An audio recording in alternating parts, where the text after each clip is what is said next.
So welcome back. Good morning. Let us discuss about 06th January 2016 newspaper. Let us talk the first article related to the Nirupama Rao in the light of the India-Pakistan relationships. In the background of the Pathankot incident. Now, what she talks about is India-Pakistan relationships are majorly haunted by the past, the memories of war, the terrorist attacks, etc.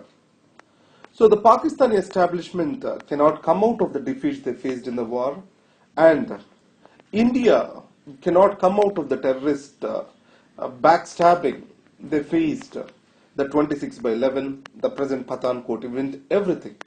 So whenever we start a credible dialogue process with the Pakistan, immediately it is rewarded with one or the other terrorist event. Here the two dimensions include the non-state actors and also certain factions in the military establishment in Pakistan. They desperately want to derail the process. So they might be leading to these actions and virtually vetoing our dialogue process.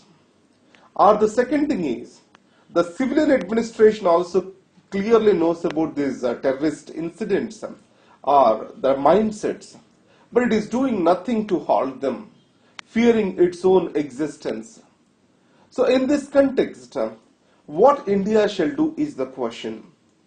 So every time a diplomatic engagement, or else I will say, is halted or it is been suspended temporarily. So you have on and offs with regard to diplomatic engagement with the Pakistan.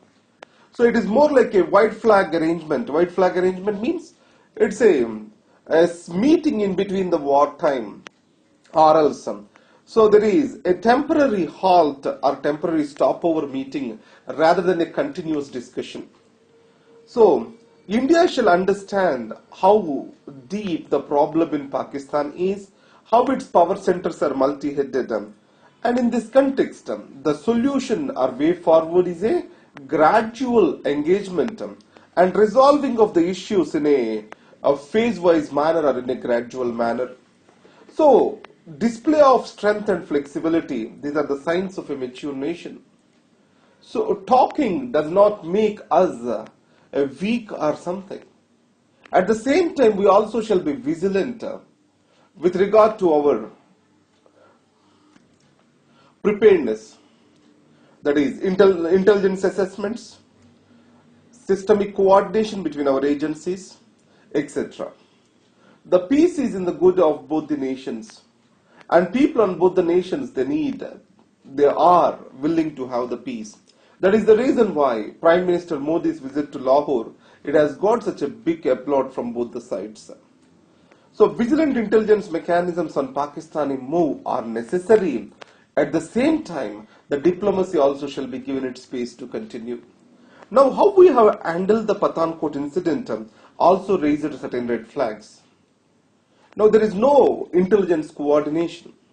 In spite of officer to the rank of SP saying that they are being taken away by the terrorists, there is no proper response from the police, which is the frontline civil defense or frontline defense system. And the second thing is the handling of the situation, intra-agency coordination and its weaknesses are also clearly exposed. Finally, any of these events, they have to be kept away from the media hysteria, and India is constantly failing on this front. So, what the author suggests is a war room-like approach to handle this situation. So, where a close group will monitor all the events and coordinate the events from the headquarters, such a system has to be evolved. If you connect with yesterday's article, so we need a national security strategy. So this national security strategy shall provide for clear command structure. The similar thing she is expressing in a different way, that is about a war room proposal. National security doctrine and national security strategy. So these are the two things which the editorial recommended yesterday. So this has been reframed as a war room-like structure for coordination and a concerned actions in between the governments. So yesterday's article, if you recollect, lack of these two things making our response to the terrorism as ad hoc event with no systems and process that are in place. And next, coming to the West Asia. In the West Asia, you have this sectarian confusion and sectarian violence that is almost deepening. Every time, one or the other crisis you can see flowing from West Asia, and most of these are a reflection of the Cold War between Iran and Saudi Arabia. So let us see. Iran is a Sunni dominated. Saudi Arabia is a Shia Iran is a Shia dominated. Saudi Arabia is a Sunni dominated. So the Shia dominated Iran, it is supported by Syria and Iraq. And Sunni dominated Saudi Arabia has the support from all monarchs, the royal families of the West Asian countries. So that is Bahrain, UAE, Yemen, all these countries. Now if you take Iraq, Iraq has majority of the Shias. Previously it was ruled by Saddam, who was a Sunni. Presently it is a republic. It is ruled by Mr. Haider, a Shia. So obviously it has a natural inclination towards Iran now. And Yemen, it has Shias and Sunnis in almost equal proportion, but it is ruled by Sunnis. So in this context, in the Yemen, there is a rebellion of Houthi Shias. So these people are being bombed by the Saudi Arabia. Military support has come from the Saudi Arabia. If you take it Bahrain, the ruler is Sunni and the majority of the population are Shias. So here also monarchy is supported strongly by Saudi Arabia. Coming to Lebanon, the terrorist organization Hezbollah, it is a Shia. It receives its active support from the Iran. And it supports in turn Hamas in Palestine. And that is the reason why Iran nuclear agreement, which can strengthen its position, was opposed both by Saudi Arabia and also Israel alike. And coming to Syria, the majority of the population are Sunnis, but a ruler is a Shia. So what is the situation which brings it? So in this context, the sectarian violence has got deep roots over here. And the recent execution of a Shia cleric, Nimr al-Nimr, by the Saudi Arabia escalated the diplomatic tensions and finally led to the severance of diplomatic relationships with Iran by all West Asian monarchs in the Saudi Arabia, Bahrain, Yemen, even Sudan, and finally this UAE. UAE has downrated its relationships with the Iran. So in this context, the Syrian peace process is under the test, or else it's under the strain. Both these countries, that is Iran and Saudi Arabia, they are the part of the multilateral engagement on Syrian peace process. In this context, Iran is a commendable player with regard to Syria is concerned. Assad has influence of Iran. Similarly, the opposition parties, they are opposition groups, Assad's opposition groups. They receive active funding from the Saudi Arabia. Unless these come together, it cannot happen. In this case, the Saudi Arabia is very much agitated by the position of the United States, where Saudi was expecting USA to attack Syria directly. But based on its experiences in Afghanistan and Iraq, USA kept away from the direct war in Syria. And Iran nuclear deal also did not go well with Saudi Arabia. It sees it as a backstabbing. America sees it as the pragmatism. No one in the region wants Iran to have a nuclear bomb. And the second thing is, whatever the concessions which are being given to Iran, they only come into existence if Iran follows a credible path. And recent missile developments by the Iran, they are also attracting certain sanctions from the United States of America, and it is still under the state sponsoring the terror list under the United States of America. It means it says it tries to defend its position. The Iran nuclear deal is an essential thing for the peace of the region. Next is now coming to the Colombo peace process. Now we know that the Colombo has got repeated constitutions. The present constitutional exercise which is going on Colombo is fourth constitutional exercise. Now every time a new constitution is being prepared, there is a hope in the country.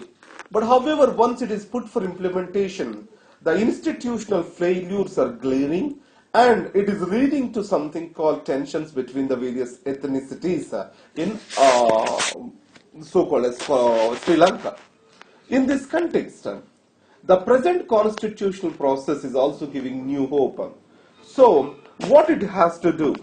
One is the democratization of the institutions. As of now, the existing government or existing nature of the state, it's not a federal state, and at the same time the rights of the Tamilians and these people are not well recognized. I can simply say it is a unitary majoritarian state. As of now, the state of Sri Lanka is.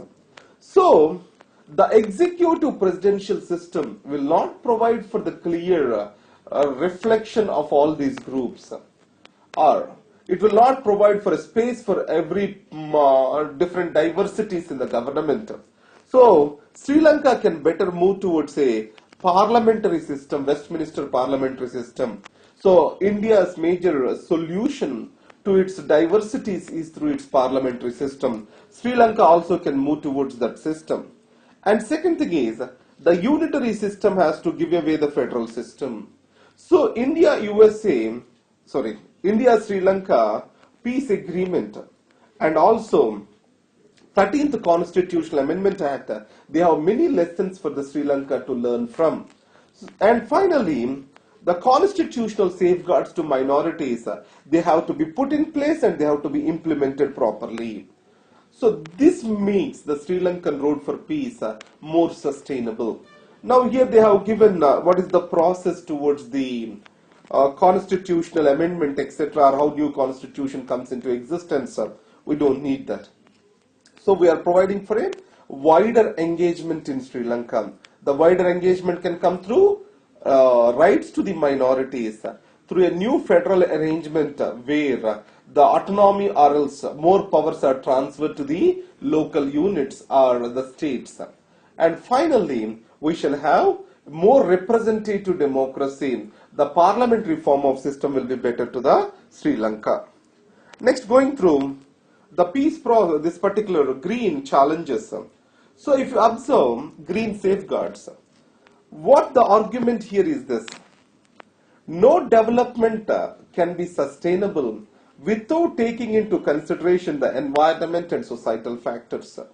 The economic gains by foregoing the environment and the societal peace, it cannot be sustainable. Instead of it, it will be short-lived.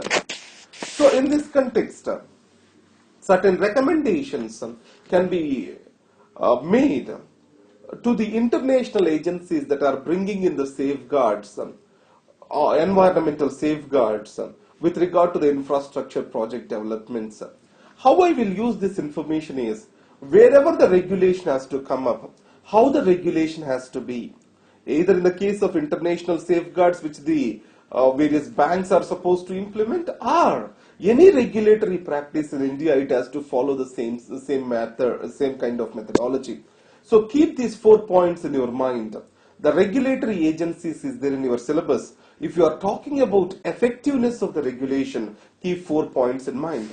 Now, the regulatory safeguards, they must be legally binding, and they shall have minimal exceptions. More the exceptions increases, then it leads to violation of these safeguards. So the flexibilities have to be kept in minimum. And second thing is, these safeguards shall be guided more by the international norms. rather than by the national systems. So why he was talking about is the national systems are prone for the more domestic pulls and pressures. Similarly, coming to national context, what we can say in a uniform national policy of regulation shall exist. If they are at the state level or local level, they are more prone for the pulls and pressures over there. So the regulatory system, if it is at the highest level and with the common standards, it is better. And implementation and oversight strengthening. It is not the regulatory paper or law that makes it effective. It is to what extent we are exactly able to implement that. So the regulatory implementation is as important as making a regulatory mechanism. Finally, the processes of regulation, they have to be efficient. So the efficiency of the process, it also improves the adherence to the regulatory practices. So these 4 points you need to keep in mind. The next is building the deficit, cricket deficit. You all know this. So the 3 major points which he talked about, the legalizing the betting. So how this legalizing of betting can affect, that can be a question.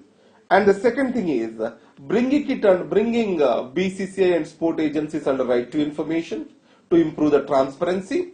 Finally, removing the netas and also bringing in certain norms for the members. So the number of terms, etc. are being fixed. The cooling off period is recommended. So these things, if implemented, that can increase the credibility of the cricket in the country. Now, the startup ecosystem, it is about to come up. So most of the people, more than the investment, what is bothering the Indians with regard to the startups, that is related to the bureaucratic bottlenecks and corruption. And if you take in the front page, the infra projects, so then they are going to get a boost this year because the commodity prices have come down. It increased the relative amount of the revenues available with the governments. And this public investment is going to push the infrastructure projects. Subconsciously, the finance minister also exposed that the private investments with regard to infrastructure projects are not moving in, are not coming as expected. So public investment is the only way forward. That's what he was trying to explain. This is what today is. Thank you very much. All the best.